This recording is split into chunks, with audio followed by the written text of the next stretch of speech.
Hello and welcome, and like the title said, we are going to be working with text and special text effects in this, and here's it just so happens we have some text. Now one of the coolest things that's already built in Photoshop is a real easy text specialty tab, I call it. If you go up here and in your layers panel and you double click on the T for the text, you'll load the text as a selection. Right up here we get this nice little icon that's a T with a curve underneath it. So if we click on that, you won't see anything immediately, but once you click on the style drop down, you'll see there's lots of things that we can do with this text. Top of the list here is arc. And as we do these, we can move them around. They're all editable, and we can switch that however we want. And change the slider. And then we've got the horizontal distortion and the vertical distortion. Let's look at some others. We'll go through these fairly fast. They all have a different effect, different way of making your text look. There's also one for flag, and you can control how much of a furl there is to this, the amount of distortion, both vertically and horizontally, and fisheye. In this case, it doesn't look too much like a fish, but then it's not supposed to. We've got inflate, squeeze, twist, and we can get serious with the twisting if we want to.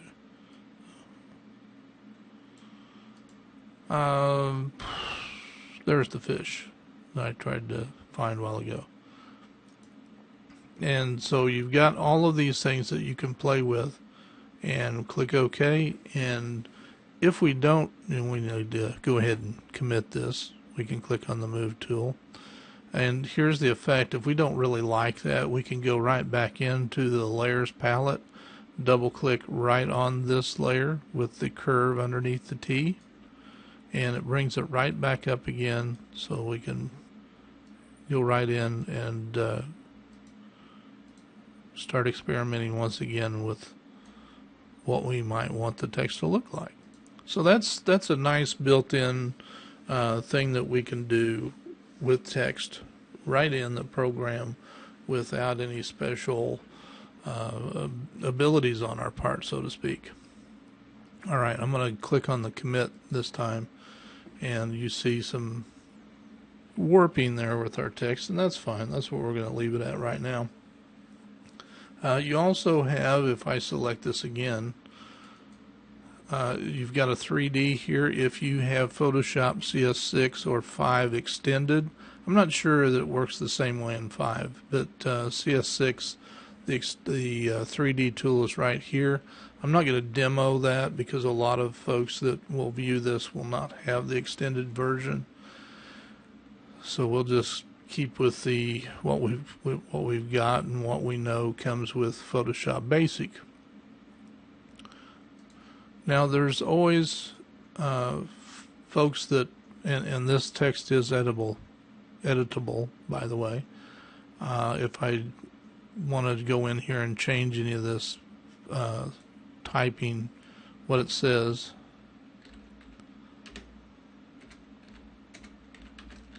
got to be able to spell. So if I want to, type in something completely different, I can do that.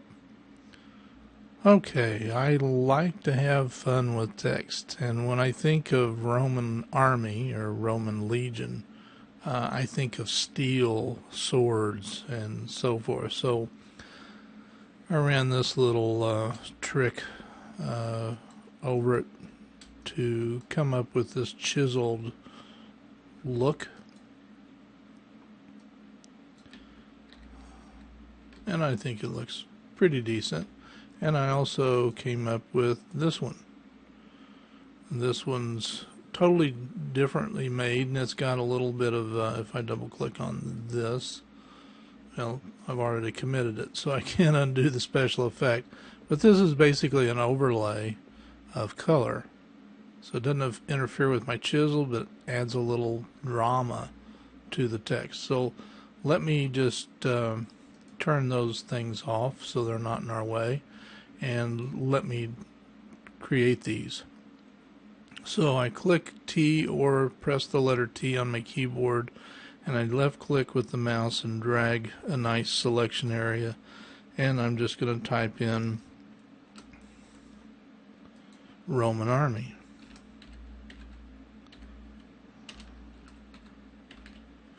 Now let's see what's going on here that I can't see why it's not typing. Let's try it again. Roman, hit enter, Army. That's better. Now if I ever want to transform this, I need to actually work on this bounding box. Otherwise it keeps a large bounding box, makes it harder to make things bigger. So I'm just going to drag these edges in a bit and move that over. Now I'm going to do a Control T to make it bigger. And this is just to help you see the effect better more than anything. I'm going to double click inside that bounding box, and our transform is complete. Now to make this one happen, I need to turn that back off and that back on. I need for there to be some noise inside the text. So what I'm going to do is hold down the Control key and click on the text over here in the Layers palette, which will load the marching ants. Now, marching ants kind of bother me sometimes when I'm working, so I don't want to see them. I need them to be there, because to add noise right now, if I didn't have the marching ants, it's going to add noise all over the image. I only want the noise to be right here inside the Roman Army text. So to hide that, I just press down and hold the Control key and press the letter H for hotel or hide, and the marching ants go away. To verify that they're there, I just toggle it by Control H again. See, they're still there. Control H, they're hiding. Okay, so I go to Filter, down to Noise, and over to Add Noise. And Photoshop reminds us you're on a vector graphic, which is text, and you need to change this to a raster to add noise to it. You can't add noise to a vector graphic. So you're going to do it for me. So I'll just click OK. Alright, we want a small amount of noise. And you see I've got like 25 in there. Something around 20 is perfectly good. And then you want to have it on Gaussian and monochromatic and click OK. So we've got our noise on there. Let's press Control H again. See, it's still there. Control H again. Now I need to blur this. So I'm going to go to Filter, Blur, and I want to go down to Motion Blur. Now I'm only going to blur it by the tiniest amount as well. You see mine's on 5. 5 is a good number. You get up here, the letters start disappearing, and the effect is quite dramatic. So go back over to something around a 5 or so. I'll try an 8 this time. Okay, click OK. And now we're ready to bring in the drama. I'm going to change this and go up here to the Special Effects and go to Blending Options.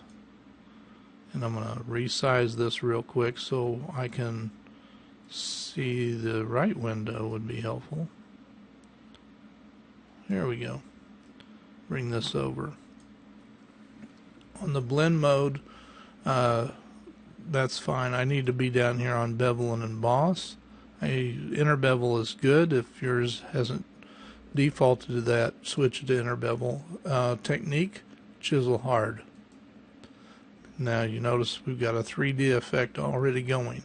So we run the depth up about midway, more depth over here, and run the size up midway. And now you see some nice sharp text going on, right? And let's go down here to the gloss contour, and all of these are going to have a different effect. What you choose may be totally different than what I chose. There's lots of things to experiment in here with. See which one you might like the best. They all will have a different effect. I like that one. No, not that one. I like that one. So we can go back up here now and see if we can make any difference with either one of those. Normally, midway on both of those are the only things that's going to work. If you soften it, it really loses all hope very quickly. To add another little dimension to this, and let me show you what it looks like. To add a little more, you can click on this second contour and experiment again with what these will do. Some of them will add a little more highlight. Some of them aren't dramatic at all. Some of them are. So you can experiment with those. It's not going to be anything over the top, but you can add just a little extra line here or there that brings a little more crispness to the image. Looks pretty good, doesn't it? Let me click OK. So we've got our nice, if we zoom in a bit, you see we have the sword looking chisel effect in there. Alright, let's do this again so you can see, turn that off, so you can get this kind of an effect. So let's do it again. I'm going to throw this away, maybe not. Throw all those away. And let's go back over here, click and drag again for a new text box. Roman, enter, Army, resize the box, commit, Control T to make it bigger, and that's all well and good. Double click inside the box, makes the transform complete. Now this time I'm going to go straight to the FX button and click on blending options. Let me drag that back down to where it needs to be. Up here at the top of the layer styles box is a styles label, and you just click right on it. Now you're not going to have all of these on your computer by default. Just go up to where this little gear is, click that down arrow, and you can load all of these things that are in here. And I can't tell you which one of these will bring up this next little trick, but one of these, Text Effects or Text Effects 2, I'm not sure which one. But right in here is a thing called Chrome. Right here. Or this one's Mercury, sorry. One of these is Chrome. There's Slick Chrome.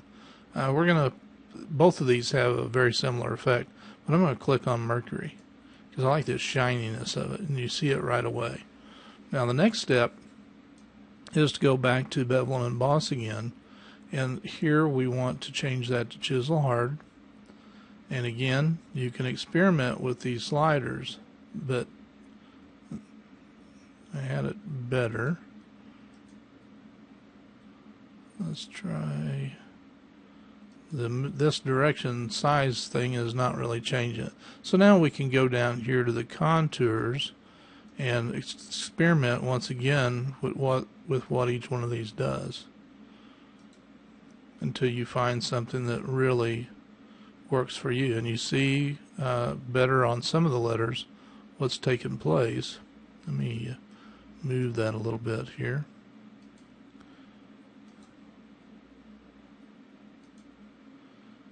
And don't forget, we also have the ability, I'm going to try that just a little bit more.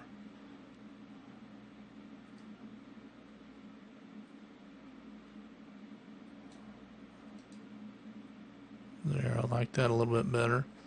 So all these sliders are going to be a possibility to help your work, but I'm going to go to this second contour and see if it won't add something better to the effect. Looks like it just lightens and darkens a bit. So if you want to turn off all of these, you just click on that slanted one there, and you can also click on that to turn it off completely. So there's lots of things we can do. Let's cancel that and try the special effect again, the style, this time with the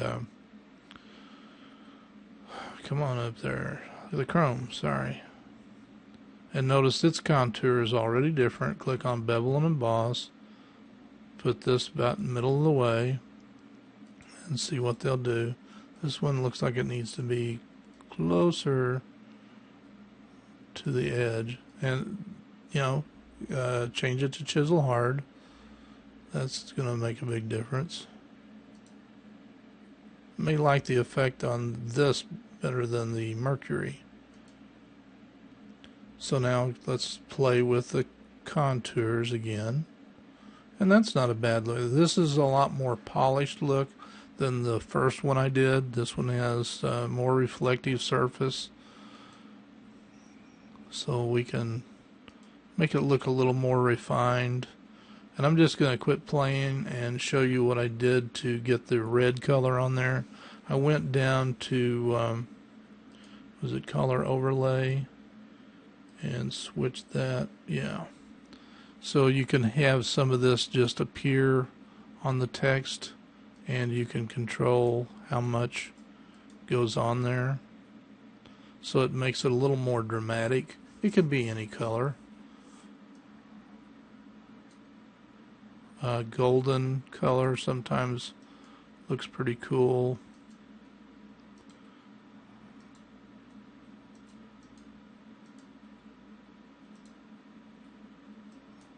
Can't see it as much there. That's not a very good golden color anyway. Let's go with that. So that's got kind of a nice look to it. So you play with those ideas and see what you can come up with. Let's go on to the next. There could be somebody out there right now saying, I want to be able to type on a curved line, or I want to be able to type on a circle. How can I do that? So here is what we do. Over in the layers palette, there's a great little tool called the pen tool. And we click it on, and we can just click and drag, which makes wonderful straight lines. And we reconnect it. That's a path. We can actually type on that path if we want to. Yes, we can. Let's go up to Window, down to Paths. And you see I've got a work path there. I can call it, let's just rename it, Silly Path. So now we know this is Silly Path. If I go to the text box and click on the type tool is what I meant, and we get over here next to that, notice it turns into a curved line, which means it's going to allow us to type on a path. So turn it into the wavy line, and let's make this thing reasonable in size. And here we go, typing on a path. It always helps if you can actually type. See how I am doing this? So it's kind of confusing, right? But we can do it. That's the cool thing. So I'm going to say that that's enough of this. I don't really want that. I'm going to go back to my layers, and I'm going to hit the little trash can and get rid of that. Alright, I want to type on a curvy line. So let's go to the pen tool again.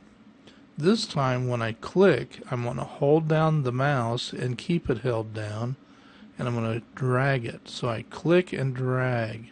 That means I'm going to create a curved line. So I go down here now and click and do the same thing. Click and drag. See? Now I have a curved line.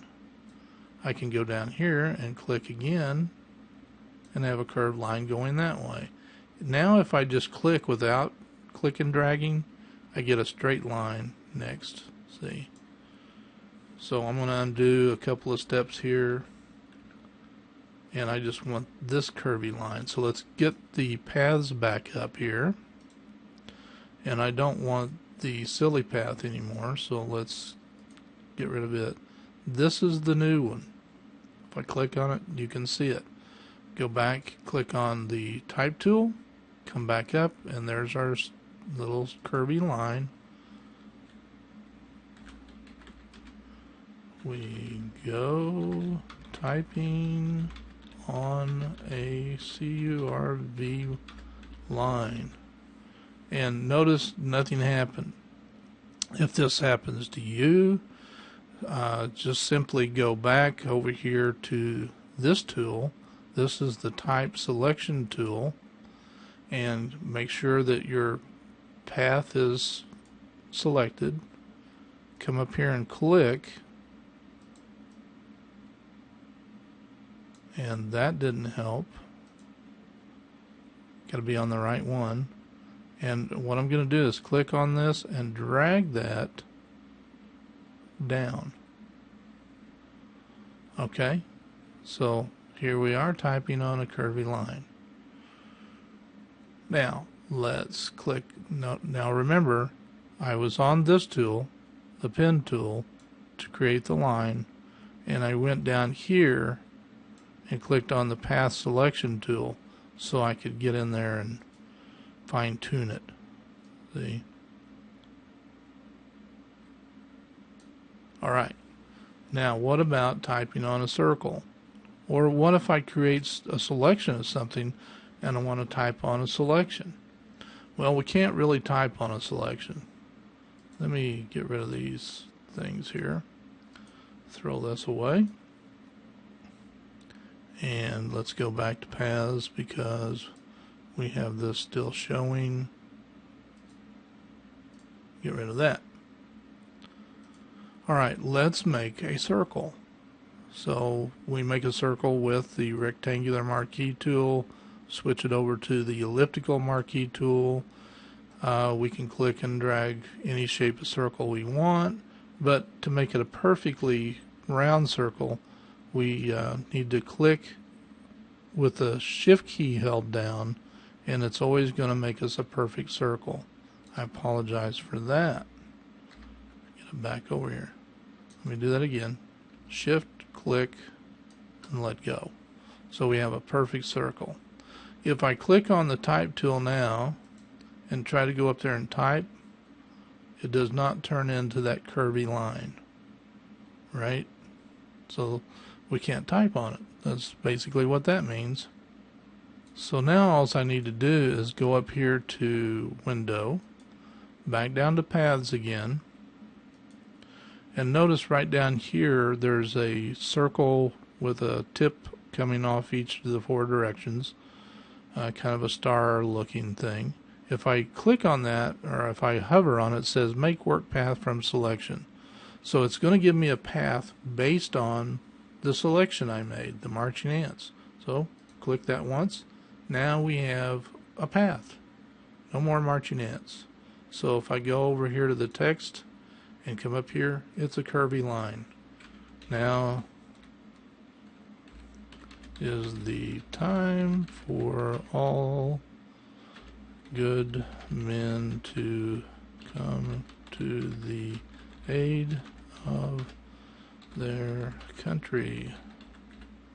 And it didn't quite make it all the way around, so if I double click in here to select all that text and come up here to our little window again, remember we can stretch text out. So right now it's on 10, there's 25.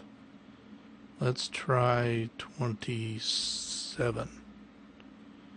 And click that, click the commit, and we've got our text on a circle.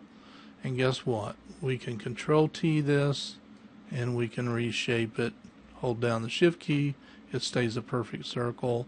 If we hold down the Control key, it does all kinds of crazy stuff. Got it? So we can type on text, lines, and all kinds of things. And I wonder what else we can do. We can go up here to this text with the curved line and do these crazy things with it as well.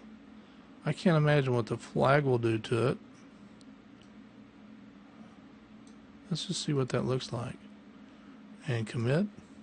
That is crazy. But you see, we have all kinds of things that we can do with text. This is just another small example. And on to the next. Another thing I like to do is create a homemade background and put some text on top of it. I like creating the texture, so to speak, for the text to go on. So let's just experiment here. I'm going to turn on a brush and I want to paint with it. You can hit the letter B if you want to. I'm going to go up and click on my brush palette, and I want to select a fan brush. Right here it is. And you see the shape dynamics of this brush. And I have everything turned off except for smoothing. And I suggest if you're going to try this, you do the same thing, because all of these things will interact. And for this particular trick, you don't want anything interfering with your brush. It could really make things strange in a hurry. So the biggest thing I need to do here is change how many bristles, because I really want more texture. So I'm going to slide the bristles to the left and just have less bristles. Something like that. Let's just do a test here. Yeah, that doesn't look bad. Control Z, Control Z to get rid of it. I'm going to turn this off. Actually, just slide that back where it belongs. I'm going to make this bigger. So right bracket key, left to make it smaller. Yeah, that looks good. All right. So I'm going to just make some scrolls here, basically just having some fun, so to speak. And let's just go up and do that. So kind of a filled it in a little bit, give it some texture. Now I want to do some text on top of this, and sometimes I like to do this in layers, because right now if I wanted to put a little bit in behind there, it's hard to do. So probably should have done this in layers instead of on the background, right? So I'm going to fill the background back in with black. I'm going to hold down the Control key and hit backspace, and that fills it, because my background color was black. So Control, if I wanted to fill it with red, it would be Alt backspace,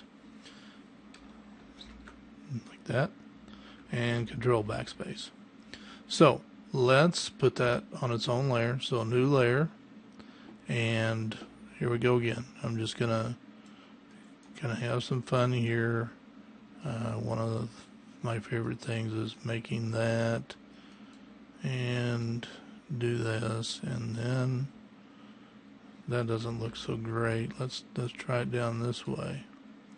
And I can also, let me undo the last couple, and I'm going to put those up here.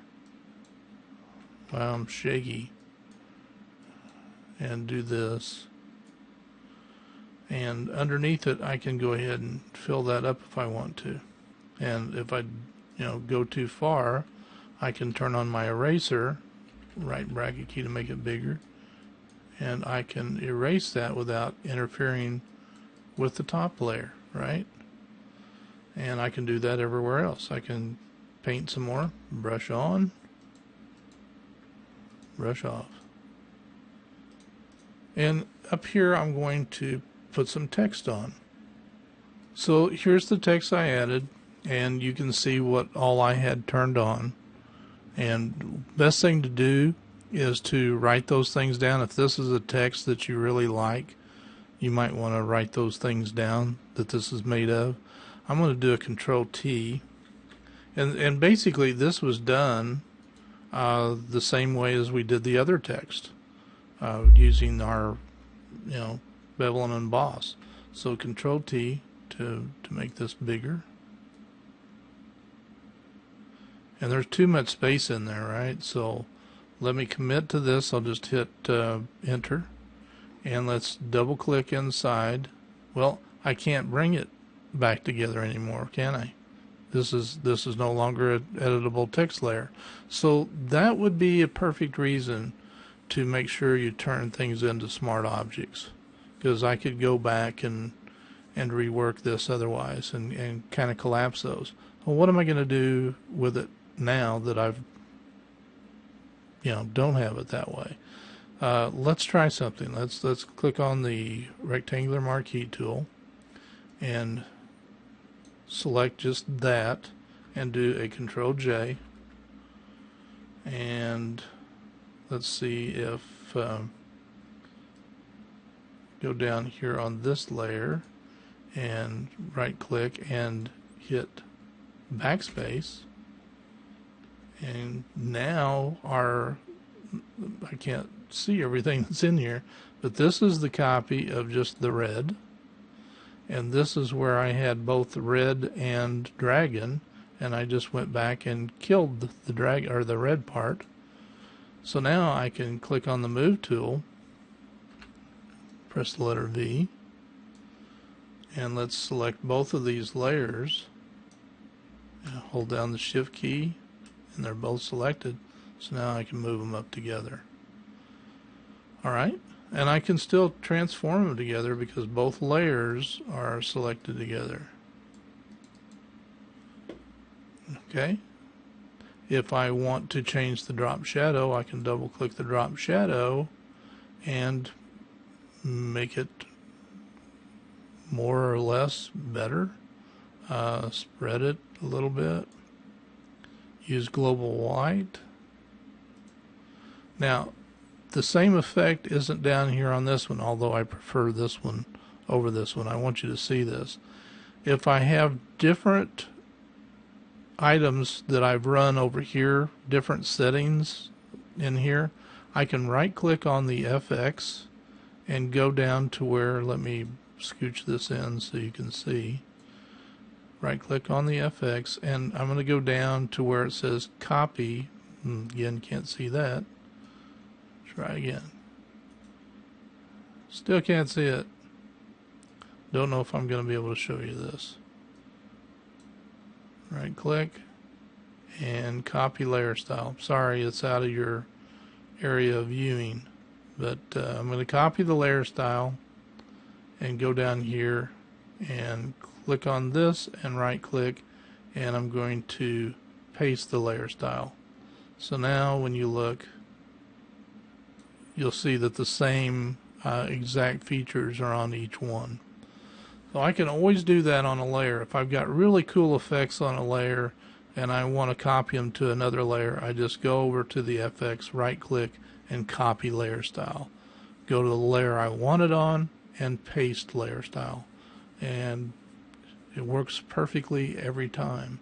So experiment with scribbling up a background and coming up with your own little thing. And remember, we can poke a hole through this anywhere we want to. This is the layer that has my scribblings on it. So if I click on the mask icon, the layer mask, I can turn on a brush, and let's get a different brush this time. Let's turn on a nice soft edge brush, and let's change the opacity down, and I can actually erase in the shape of a dragon if I were good at erasing dragons. Let's see if we can't find a dragon somewhere. So I went to the internet and I found a an image of a dragon, and it's in my layers palette. And I don't really want to show it here because it's copyright material, so I'm basically just going to use the outline of it. That's all I wanted anyway. So I'm going to load the dragon as a selection, hold down my control key, and click on the layer that has the dragon, which notice it turns into a square marching ant hand, which means it's going to load that as a selection for me. So there's my selection. I can control T. Actually, the best way to do that is just fill this layer with black. So now you see it in black, which is my background color. But if this were a different background color and this were a different foreground color and so forth, the trick is I want to basically make that bigger. So I'm going to do a Control T and just hold down my Shift key and do that, and then select it, Control click on the layer, and I'm going to go and just punch some of this out that's down here, or I can actually go into this layer mask with that selection loaded, and I'm going to hold down my Alt key, hit backspace, and that painted in my layer mask the dragon. So Control D this, I can throw that away. So if I want to disable the layer mask, you'll see it's only painted in to the layer right here through the layer mask icon that I've got. So we've got the dragon over there to the side. So just a little idea that you might want to play with, finding something to knock out to use as a symbol. Kind of neat. Okay, this is out my back door basically, and this isn't the exception to the rule. I get very dramatic sunsets out here because there's not a lot of things in the way. I've got a lot of acreage that's behind me with no trees and stuff, and you see the tree line that's way back there. So I get a lot of interesting sunsets. So my thought was I really would like to take this image and make some text from it. So let me lay down some text here. So I typed in this particular text, and it's not my favorite color, but it doesn't really matter. I'm just going to load this text as a selection. So I go over here to the layers palette and I hold down the control key and click right on the T, and it loads the text up as marching ants. Turn that off, and I'm going to basically bring that down into the fiery looking sky, and I'm just going to do a Control J. Got to be on the right layer. Control J, and now we've got this. So I'm going to take that and do a Control A, Control C to copy it, and I'm going to bring up a new image altogether. And I'll just go with, let's make this 150, and let's make this inches, and we'll say 10 inches and 8 inches, and let's just say, well, we'll go with the background color. We'll change it. Click OK, and I'm going to do a Control V to paste in the sky. Now notice it's too big, so Control T. Let's make this image smaller, so Control minus. We want this to fit nicely in here.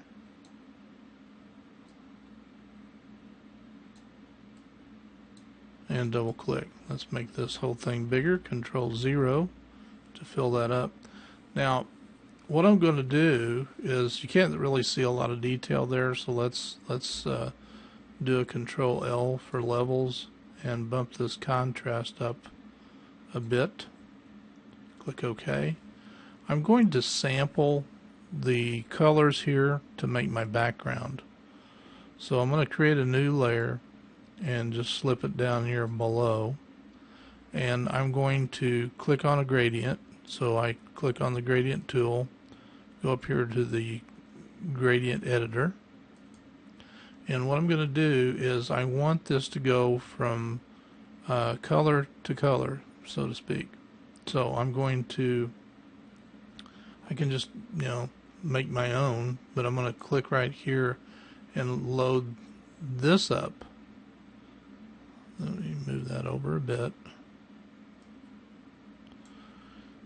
And we've got this selected. So right now I want to click down here and I'm going to sample this color right here. I'm going to come over here and click, and I get another little coloring tool here. We'll call this a crayon. And I'm going to, with that one selected basically, I'm going to click on that color. I'm going to come over here and I can move that. I want to spread that out. I'm going to come over here and click again, and I'm going to click on that color. I'm going to come over here to this last color and click there. So as you can tell, we can do whatever we want with these gradients. I can save this gradient if I wish to and give it a new name and all that stuff. I'm just going to go ahead and click OK. Now we need to make sure we're on this layer that we created, and I can click and hold down the shift key, click and drag this down to the bottom, and there's the gradient that's created from the colors that are in our Skyfire. Let's do some work on Skyfire. Number one, let's go to the special effects. Now click on the blending options, and let's first of all lay down a drop shadow so we can see what's going on. If I click on it, then I can drag the drop shadow out a bit.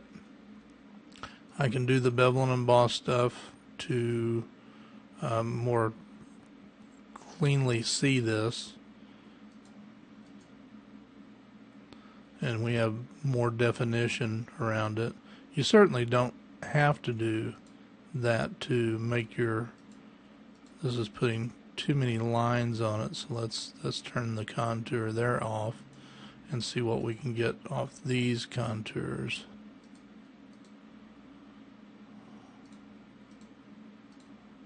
Don't really see anything there to my liking either, so we're just going to leave it like that. We can also work on an outer glow. We can bring in inner shadow, which puts a little more definition on it. We can stroke the text, which definitely makes it stand out more. See, even without the contour on it, with that stroke, we see a nice outline of Skyfire. We can also make that stroke bigger, so you have total control over that. I like it to be small. Just want it to stand out a little bit. Also, something that's kind of effective, let me make a copy of this.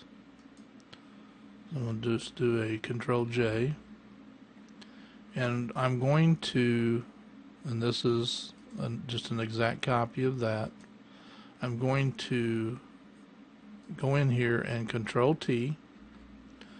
Inside this box, I'm going to right click and say I want to flip this horizontally, and now I want to right click and I'm going to flip it or rotate it 180 degrees.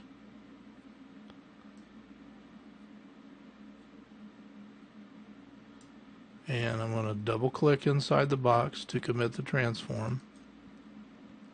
I'm going to go up to opacity, bring that down just a little bit, And we can blur it if we want to. Filter, blur, Gaussian blur. Move that over where we can actually see the edge. Click OK. Something else I like to do is, let me create another layer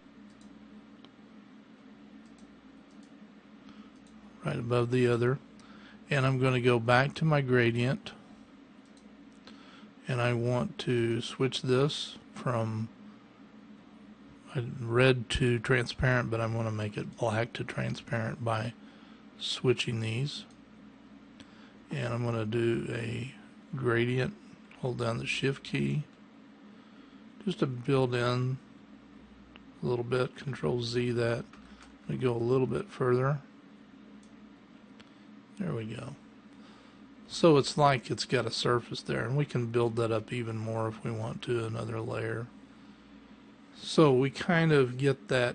Probably if I'd gotten the trees in there at the bottom of this, might have been a little more dramatic, but I think you see what's going on. Hopefully give you an idea. I've got that Y overlapping. That's not cool. Let me move that down. It's really going to take the text quite a ways down, so don't like that as well, but you get the idea, right? Okay, I created some text here. Typed in "fall is right around the corner." I wanted something that was fat as far as the text goes, because we're going to paint inside this font. And if we double click the text and select it, you see it's elephant font, so it should be big, right? Alright, now let's go ahead and click the commit, because what we're going to do is paint. And what I did was turn on a brush and go up and select a brush. Now I've got a lot of brushes loaded. If you don't have, here's a maple leaf. If you don't have the maple leaf in your brush set by default, right up here is a ton of brushes. You might want to load those. When you do, like basic brushes, if you click OK, basic brushes is going to replace everything there. Everything but basic brushes is going to go away. If you want to just add additional brushes, you'd click on append. I'm going to cancel because I have all I needed. So we want the maple leaf brush. Now, having said that, we want to click on the little folder that's next to our brush, which has all of our controls. Now, in this particular instance, because the leaf that I chose, or the brush that I chose, we have several different dynamics already turned on for us, and we're going to need those. These will all come in handy. Now, unless you have a pen, this even gives you a little warning. Pen pressure. I only have a mouse right now connected, so turn that off, and what we're going to do, let's move this a little bit, and you can see the leaves spread out a little bit. And then I'm going to come down here to scattering, and you see that change. The count, we can control how many leaves are in this at one time. So we want it a little bit sparse. Now here's the trick. I've got two colors selected, and I can change those colors while using this brush. But this is where we're going to start. So if we go to color dynamics, we want the jitter here, foreground/background jitter, to be all the way up, because, or at least high, because we want a transition. We want these two colors and transition between everything that's in between those two colors. That should do it. Let's just collapse that back. Now I need to select an area to paint in. I don't want the leaves out here on the background. I only want them to appear in the white that's the text. So I'm going to load the text as a selection, holding down the control key, clicking on the T, then I'm going to move up to what's just a blank layer. You can see my leaf brush. I can make it bigger. There you see the shape of the leaf. Or I can make it much smaller. In this case, I want a little bit smaller. So I'm going to just click and brush. Now, if that's not enough as far as color goes, we can go down here and change the yellow. Let's just click on the yellow, and let's say we want a red in here or a burnt color. Let's try that. So now we got reds in here as well. So I think that's a pretty neat effect. People use stuff like this all the time, and for backgrounds and for text. Alright, that's it for this one. So this kind of wraps things up. This is a final play with some text, and you notice here on the dead, I took the D, turned upside down, put an RIP in it. Dead End Records. And then I put a little swirl in there. If we go over here, we've got some layers to look at, and I'm going to turn some of these off so they're not distracting while I describe what went on. See a little red going on there. Let's see, turn these back on. Okay, the swirl was created from the word records. So what I did was go to the layer with records on there, and I don't guess I have, yeah, there it is. Okay, so I'm going to take the marquee tool and just select this and make a copy. So I'll do a Control J. So that's on its own layer now. Let's use the one below. Let's see. Turn that off. Yeah, I'm going to move this below. Just click and drag it down there. And I'm going to go up, and I don't need to have these effects on it. So I'm just going to go up here and I'm going to click on Clear Layer Style. You can't see it on your screen, but let's just see what happens with it on there. I'm going to go up to Filter, down to Distort, and down to Twirl. And we can take it all the way down here, and you see what's happening to the text. Let's turn some of this other stuff off. And because I had the special effects on that text, we have these strange ends in there. So let's Control Alt Z to make sure we get back far enough. I'm going to throw that away. Actually, no, I'll use that. But I'm going to turn the special effects off like I said earlier.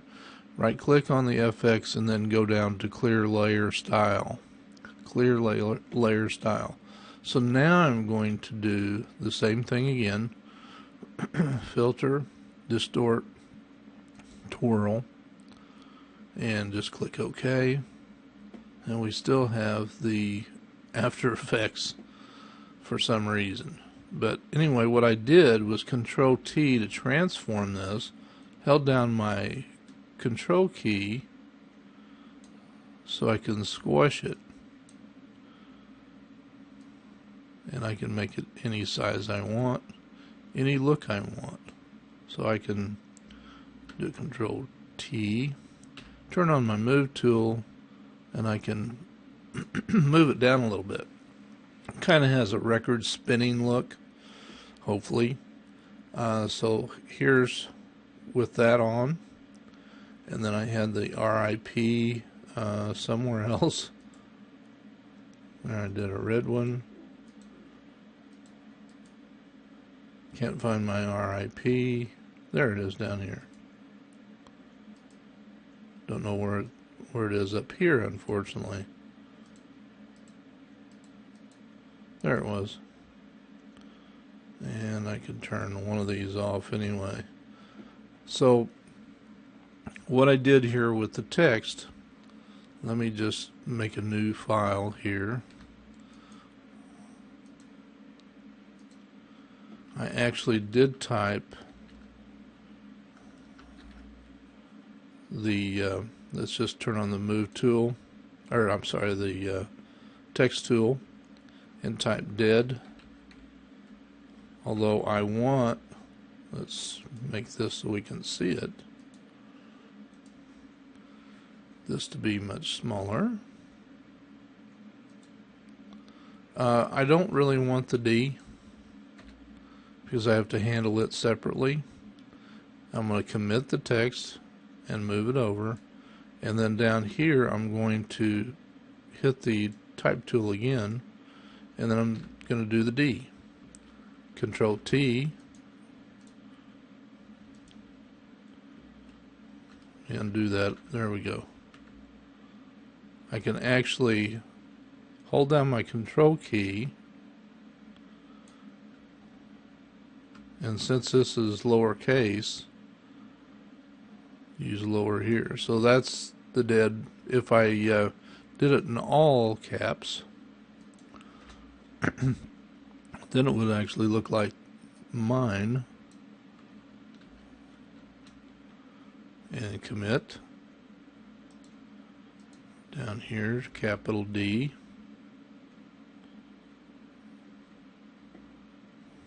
And oops, I hit the, and I'm holding down the control key while I've still got the text there, and it gives me the bounding box, which allows me to rotate it. I rotated mine.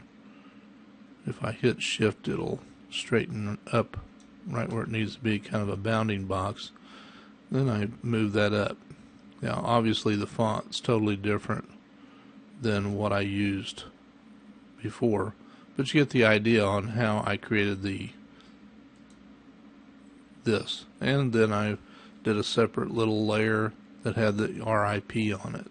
So nothing too tricky, but the thing is, if it's all on its own layer, everything that we need, we just go in here and say, okay, we need to select this. So I hold down my control key because I'm going to actually turn this into a brush. So that has that layer, and I'm going to hold down my control key plus shift. I don't want that particular RIP in it. Let's see, let's go and find where that RIP actually is. I'm going to get rid of this layer and that layer. Don't need that layer. That's important to get rid of the stuff that you really don't need. Don't need that, so we kill that.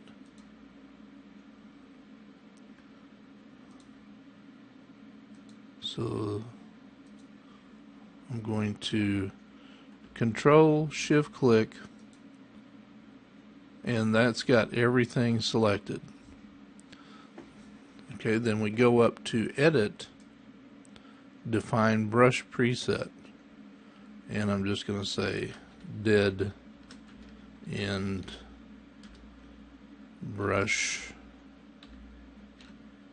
New, because I've got some other dead end brushes. Click OK, and now if I just fill this in, I'm just going to fill this whole image. Let's collapse it. Actually, we've got this one over here. Let's just get rid of this stuff that's on it. I'm going to turn on a brush and go up here to my brushes, and right here is the dead end new. And how do I know? Look at that. If we move it over there to the background, let's just click here, and if I switch that to white, click, click, click until it comes in good and solid. So there's my dead end records as a brush. I can also, let me undo that. Let's go back in history, and I can also use my left bracket key just like we do any brush, and I can use this as a little logo. Punch it a few times, a little bit more, about 10 times. So you got the idea that you can take text, turn it into a brush as well. That wraps up this session, and I hope you got something out of it. Talk to you all later. Bye-bye.